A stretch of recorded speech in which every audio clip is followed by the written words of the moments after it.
Study IQ IAS, अब तैयारी हुई अफोर्डेबल। नमस्कार दोस्तों, जैसा कि आप सबको पता है कि जो नोबेल प्राइज का सिलसिला है वो अब खत्म हो गया है, क्योंकि जो आखिरी वाला नोबेल प्राइज था, नोबेल प्राइज इन इकोनॉमिक्स, ये कल अनाउंस कर दिया गया और एक बहुत इंपॉर्टेंट चीज के लिए दिया गया है। बेसिकली यहाँ पर जो हमारे फाइनेंशियल इंस्टीट्यूशंस होते हैं, जिनको बैंक्स के तौर पर हम जानते हैं, उनके द्वारा बहुत इंपॉर्टेंट रोल प्ले किया जाता है हमारी सोसाइटी के अंदर, specially during the financial crisis. आपको याद होगा ग्रेट डिप्रेशन के बारे में, 1929 से लेकर पूरा जो 30s है वो ग्रेट डिप्रेशन में गुजरा था। उसके बाद 2008 का फाइनेंशियल क्राइसिस 2020 में आ सकता था, लेकिन उसको अवॉइड किया गया। तो इसमें जो बैंक्स हैं वो बहुत इंपॉर्टेंट रोल प्ले करते हैं। इसको हम डिटेल से समझेंगे, काफी कुछ जानने को आपके एग्जाम पॉइंट ऑफ व्यू से। यहां पर कुछ इंपॉर्टेंट टर्म्स हैं वो मैं आपको बताऊंगा। चलिए आगे बढ़ते हैं, लेकिन उसके पहले ध्यान रखिएगा दोस्तों, अब आप यूपीएससी का जो बैच आता है, हमारा जो फाउंडेशन बैच, ये जो आप देख सकते हो, इसका आखिरी बैच लॉन्च हो रहा है। इसके साथ साथ अब आप सिर्फ 2 दिन का ये ऑफर है, ऑप्शनल का भी कॉम्बो ले सकते हैं। यहां पर आपको दोनों लेने पर जो डिस्काउंट है वो और ज्यादा मिल जाता है। मतलब सिर्फ 30,000 में ये पूरा कॉम्बो आप ले पाओगे।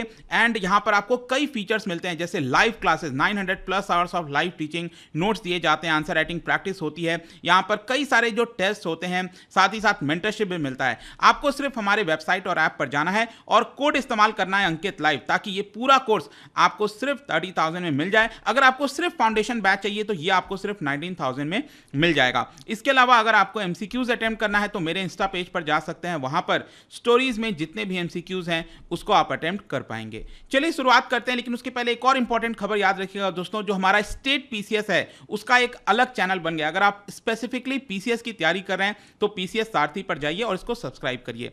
चलिए शुरुआत करते हैं। इसके पहले यहां पर आप देख सकते हो, जो नोबेल प्राइज की कमिटी है उन्होंने 3 यूएस बेस्ड इकोनॉमिस्ट को यहां पर जो है ये अवार्ड अनाउंस किया गया। तो इस बार का नोबेल प्राइज 3 लोगों को दिया गया, जिसमें एक जो सबसे इंपॉर्टेंट पर्सन आप देख सकते हो यहां पर, इनका नाम है Ben Bernanke. Bernanke basically he is the former chair of US Federal Reserve. अब यूएस फेडरल रिजर्व क्या होता है? जैसे हमारे देश के अंदर आरबीआई है, सेंट्रल बैंक है, उसी तरह यूएस के अंदर इसको फेडरल रिजर्व कहते हैं। तो वहां के जो चेयरमैन हैं बेर्नांकी, उनको भी ये अवार्ड मिला है। मतलब फॉर्मर चेयरमैन रह चुके हैं भारत में। जैसे यहां पर आरबीआई के जो गवर्नर होते हैं शक्तिकांता दास, उसी प्रकार से आप समझ सकते हो। इसके अलावा जो 2 और लोग हैं, डगलस डायमंड और यहां पर एक और पर्सन है फिलिप डिविक, इन सभी को मिलाकर लगभग 7.3 करोड़ रुपीस जो है वो आपका दिया जाएगा। आप ध्यान रखिएगा, ये जो नोबेल प्राइज था ना इकोनॉमिक साइंसेस में, ये ओरिजिनल नहीं था, जो बहुत लंबे समय से चलता आ रहा है, अल्फ्रेड नोबेल के द्वारा अनाउंस किया गया था, वो वहां से शुरुआत नहीं हुआ था। बेसिकली 1968 में इसको स्टैब्लिश किया गया था, क्योंकि ये जो बैंक आप देख रहे हैं, सेवरेजेस रिक्स बैंक, ये इसका 300th एनिवर्सरी था और इसी के मौके पर 1969 में पहली बार ये जो अवार्ड है इकोनॉमिक साइंसेज में वो दिया गया था। चलिए यहां पर देखते हैं सबसे पहले तो कि ये जो अवार्ड है इन्होंने क्यों जीता है, मतलब इन्होंने ऐसा क्या काम किया है। देखो यहां पर बोला गया है नोबेल कमिटी के द्वारा कि इस बार का जो नोबेल प्राइज है वो इसलिए दिया जा रहा है because they all 3 have worked significantly improved our understanding of the role of bank. मतलब इकोनॉमी के अंदर जो बैंकों का रोल होता है, जो जिस चीज पर हम निर्भर करते हैं, उसकी अंडरस्टैंडिंग को बढ़ाने के लिए, उसकी समझ को बढ़ाने के लिए हमें यहां पर मदद मिली है। क्योंकि आप समझो, कोई भी चीज अगर हमारे इकोनॉमी में है, कहीं पर कुछ भी है, अगर हमें उसके बारे में अच्छे से पता नहीं होगा कि हम उसका लाभ कैसे ले सकते हैं, तब तक हम उसमें कुछ भी नहीं कर पाएंगे। मान लो अगर 2020 में जो कोविड का दौरान आया था, कोविड के दौरान बहुत हाई चांसेस था कि पूरी जो इकोनॉमी है वो डिप्रेशन में जा सकती थी, प्रॉब्लम से गुजर सकती थी। लेकिन क्योंकि इन यहां पर जो नोबेल लॉरिएट्स हैं, ये जो 3, उन्होंने बैंकों के रोल को हमें पहले ही समझा दिया था। 1980s में इनके द्वारा यहां पर कुछ आर्टिकल्स लिखे गए थे, कुछ वर्क किया गया था, जिसकी वजह से जो बैंकों की अंडरस्टैंडिंग है वो समझने में हमें मदद मिली और आगे कोई फाइनेंशियल क्राइसिस ना हो, आगे ऐसे कोई दिक्कत ना हो, इसकी वजह से इनको यहां पर अवार्ड दिया गया है। तो चलो यहां पर शुरुआत करते हैं। सबसे पहले हम देखेंगे बर्नांकी के रोल के बारे में, उन्होंने क्या रोल निभाया था। देखो यहां पर बेसिकली एक एग्जांपल लिया गया है ग्रेट डिप्रेशन का। ग्रेट डिप्रेशन आपको पता है, सबसे पहले 1929 में एक तरह से इसकी शुरुआत होती है। 1929 के बाद से अगर आप देखोगे तो जो पूरी विश्व की इकोनॉमी है, जैसे यूएस के अंदर स्पेशली, वहां पर जो उनका प्रोडक्शन है वो 46% गिर गया था, अनएम्प्लॉयमेंट 25% इंक्रीज हो गया था और ये जो आग है वो पूरे दुनिया में लग गई थी। जैसे ग्रेट ब्रिटेन में भी वैसा ही हालत था, जर्मनी से लेकर ऑस्ट्रेलिया से लेकर चिली, हर जगह आपको इसी तरह का सिचुएशन देखने को मिला था। हर जगह जो बैंक्स हैं वो कोलैप्स हो रहे थे, लोग घरों से छोड़कर यहां पर बैंकों में जा रहे थे ताकि यहां पर वो अपना पैसा बैंकों से निकाल सकें। लेकिन क्या था कि 1983 के तक जब बर्नांकी ने पेपर नहीं लिखा था, उसके पहले तक ऐसा कहा जाता था कि ये जो ग्रेट डिप्रेशन है वो बैंक फेल होने की वजह से हुआ है। आप समझो मैं क्या कह रहा हूं। 1983 तक, जब तक बर्नांकी ने ये पेपर नहीं लिखा था, तब तक ये समझा जाता था कि जो ग्रेट डिप्रेशन आया था it was because of failure of bank fail हो गए थे, इसकी वजह से ग्रेट डिप्रेशन आया था। लेकिन बर्नांकी ने ये जो पेपर लिखा, बर्नांकी ने, उन्होंने ये बताया कि नहीं, जो रिसेशन की शुरुआत हुई थी उसकी वजह से जो हमने स्टेप नहीं लिया बैंकों को सेव करने में, बैंकों को बचाने में, इसकी वजह से बैंक फेल हुए और फाइनली ग्रेट डिप्रेशन देखने को मिला। आई होप कि ये चीज आप समझ पा रहे होंगे। पहले ये कहा जाता था कि बैंक फेल हो गए, इसकी वजह से ग्रेट डिप्रेशन आया, लेकिन बर्नांकी ने ये कहा कि नहीं, क्योंकि पहले फाइनेंशियल हालात खराब हो रहे थे इकोनॉमी के और उसकी वजह से बैंकों की हालत खराब हो रही थी, लेकिन सरकार ने बैंकों को सेव नहीं किया, बचाया नहीं, और इसी की वजह से फाइनली वो ग्रेट डिप्रेशन में कन्वर्ट हो गया था। और उनका यही मानना था हमेशा। यहां पर जो 1983 में उन्होंने पेपर लिखा था बर्नांकी ने, तो उनका यह कहना था कि देखो, अगर सरकार कुछ कर लेती 1929-30s में, शुरुआती दौर में सरकार बैंकों को बचा लेती, तो ये जो नॉर्मल रिसेशन हुआ था वो ग्रेट डिप्रेशन में कन्वर्ट नहीं होता। अब यहां पर उन्होंने कुछ फैक्टर्स बताए कि कौन से फैक्टर्स की वजह से यहां पर बैंक फेल हुआ। Bank run happens when depositor, आपको पता है बैंक रन किसको कहते हैं? जब सारे डिपॉजिटर्स बैंकों की तरफ भागते हैं अपना सेविंग्स निकालने के लिए, जो उन्होंने पैसा जमा किया था, तो क्योंकि लोगों का विश्वास उठ रहा था कि ये बैंक फेल हो रहा है, वो बैंक फेल हो रहा है, तो बहुत सारे बैंक अमेरिका के अंदर, लगभग आधे बैंक, 50% बैंक्स अमेरिका के अंदर 1930 में आते आते ये फेल हो गए थे। और इससे लोगों के अंदर डर हो गया और जिधर देखो उधर बैंकों में जाकर लोग अपना पैसा निकालने के लिए थे। अब सोच के देखो, अचानक से बैंकों के पास अगर सब लोग चले जाएंगे और कहेंगे हमने जो पैसा जमा किया है वो हमें दे दो, तो बैंक फेल तो होगा ही होगा, क्योंकि उसके पास पैसा बचेगा नहीं उतना, क्योंकि शॉर्ट टर्म में वो यहां पर दे नहीं सकते।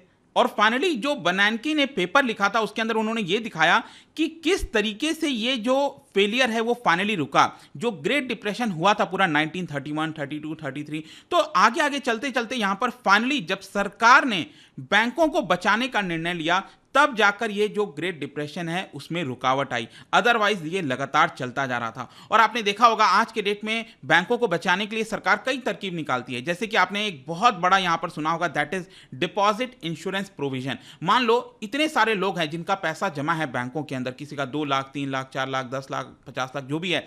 फाइनली ये जो इंश्योरेंस प्रोविजन होता है वो क्या होता है, जैसे हमारे यहां पर भी है, हमारे यहां पर यह है कि भले ही कोई भी बैंक फेल हो जाए, कुछ भी हो जाए, अगर आपका पैसा जमा है तो 5 लाख रुपए तक तो आपको मिल ही जाएंगे, उसमें कोई दिक्कत नहीं आएगी। आई होप कि आप समझ पा रहे होगे। मतलब कि यहां पर आपका जो आपने डिपॉजिट किया है पैसा बैंकों के अंदर, वो इंश्योर्ड रहता है, उसका इंश्योरेंस हुआ रहता है। अगर आपने 2 लाख जमा किया है तो 2 लाख तो पूरा मिल ही जाएगा, कोई दिक्कत नहीं आएगी। 4 लाख जमा किया है, मिल जाएगा। 5 लाख तक अगर आपने पैसा जमा किया है वो आपका सुरक्षित है, कोई दिक्कत नहीं है। हाँ, 10 लाख जमा किया है और बैंक बैंकरप्ट हो गया तो उस केस में 5 लाख तक ही मिलेगा आपको। लेकिन अगेन, ये लाने का क्यों कारण था, ये लाने की जरूरत क्यों पड़ी? ताकि लोगों को भरोसा दिया जा सके, लोग अचानक से बैंक ना पहुंच जाएं, लोगों को पता रहेगा हाँ चलो अगर कल के डेट में बैंक डूब जी जाता है तो कोई बात नहीं, मेरा तो पैसा है वो तो इंश्योर्ड है, वो तो जमा है, मुझे सरकार को तो देना ही पड़ेगा वो पैसा। इसकी वजह से ये टूल्स लाया क्यों गया? आखिरकार बर्नांकी ने ये सारी चीजों को डेमोन्स्ट्रेट किया, दिखाया कि ये सारी चीजें जरूरी होती हैं। अगर हम बैंक को नहीं बचाएंगे तो इकोनॉमी ग्रेट डिप्रेशन की तरफ चली जाएगी। तो ये कंट्रीब्यूशन है, आई होप कि अब आप समझ पा रहे होंगे। और यहां पर जो नोबल कमिटी है उन्होंने ये भी दिखाया, बोला कि 2008 का जो ग्लोबल क्राइसिस आया था, आपको याद होगा फाइनेंशियल क्राइसिस, लेमन ब्रदर से जो शुरुआत हुई थी, तो उस समय फेडरल रिजर्व के जो हेड थे वो कौन थे? वो तो बर्नांकी, ठीक है। और इन्होंने यहां पर अपना जो नॉलेज है उसको पॉलिसी में कन्वर्ट किया और काफी हद तक चीजों को बचाने की कोशिश की। तो यहां पर हमने इनके रोल को तो समझ लिया। अब हम आते हैं यहां पर जो डायमंड हैं और दिव्विग हैं, उन्होंने क्या रोल प्ले किया था। देखो यहां पर उनका एक अलग ही तरह का आपको रोल देखने को मिलेगा। जैसे कि ग्लोबल फाइनेंशियल क्राइसिस 2008, यहां पर क्या हुआ था, जो लोगों के नजर में जो बैंक्स थे उनके ऊपर जो भरोसा था वो काफ़ी हद तक गिर रहा था, स्पेशली वेस्टर्न कंट्रीज में। भारत में तो चलो ठीक है, काफ़ी हद तक हमने सुधारने की कोशिश की थी। So they are often seen as money grabbing institution, ऐसा लग रहा था, क्योंकि बैंक पैसा लौटा नहीं पा रहे थे वापस। 2008 के क्राइसिस में भी अगेन यही चीज़ हुई थी। तो ऐसा लग रहा था कि जो बैंक हैं वो लोगों की नज़रों में शायद सही नहीं है, लोग उसको गलत तरीके से देखते हैं। लेकिन यहाँ पर जो डायमंड और डिविग हैं, उन्होंने 1983 में ही पेपर लिख दिया था और ये कहा था कि आज के डेट में, मतलब हमेशा से जो बैंक्स हैं उनका एक बहुत इंपॉर्टेंट रोल रहता है, चाहे बोरोवर्स के टर्म में हो चाहे लेंडर्स के टर्म में हो। आप समझो, बैंक क्या होता है, बैंक में तो लोग आते हैं, पैसा जमा करते हैं, उसी पैसे को यहाँ पर लोन पर दिया जाता है बैंकों के द्वारा। तो अगर ये बैंक नहीं होंगे तो एक तरह से इकोनॉमी फंक्शन नहीं कर पाएगी। क्योंकि देखो यहाँ पर क्या होता है कि मान लो अगर आप लोन ले रहे हो बैंक में जाके, ठीक है, किसी बैंक से आप लोन ले रहे हो, कार के लिए लोन ले रहे हो, घर के लिए लोन ले रहे हो, तो आप क्या एक्सपेक्ट करते हो? आप लंबे समय के लिए लोन लोगे, स्पेशली घरों के लिए। आप 15 साल, 10 साल, 20 साल इस तरह के लिए लोन लेते हैं जब होम लोन होता है।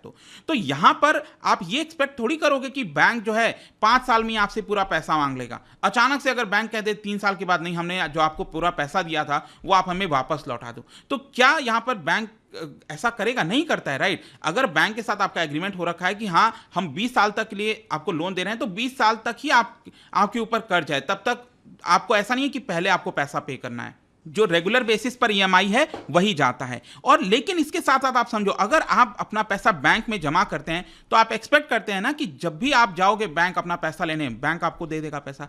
तो इसी की वजह से आप ये चीज देख रहे हो, आप जब पैसा जमा कर रहे हो बैंक में तो आप एक्सपेक्ट करते हो कि तुरंत पैसा मिल जाए, लेकिन जब आप बैंक से पैसा लेने जा रहे हैं आप एक्सपेक्ट करते हैं कि बैंक आपसे तुरंत पैसा ना ले, जो टाइम पीरियड दिया गया उसी समय पैसा लें। और इसी की वजह से ये जो बैंक है ना, वो बहुत इंपॉर्टेंट रोल प्ले करते हैं। और ये जो मिसमैच मैंने आपको बताया लोन देने का और यहां पर सेविंग्स करने का, ये जो मिसमैच है ना, इसको रिजॉल्व यहां पर 1983 के पेपर में डायमंड और दिव्यग ने किया था। उन्होंने दिखाया था किस तरह से ये जो मैच्योरिटी ट्रांसफॉर्मेशन है वो काम करती है। अब आपके एग्जाम में आ सकता है, what is maturity transformation recently in news. Maturity transformation का यही मतलब हुआ, मैंने आपको अभी बताया कि बैंक एक तरफ से जो लोन देता है लंबे समय के लिए, आपसे जल्दी से पैसा नहीं मांगता, लेकिन दूसरी तरफ आप जब भी पैसा मांगते हो अपना सेविंग्स का लोन, आपको वो पैसा दे देता है। तो ये जो प्रॉब्लम है ना, इसी को कहा जाता है मैच्योरिटी ट्रांसफॉर्मेशन।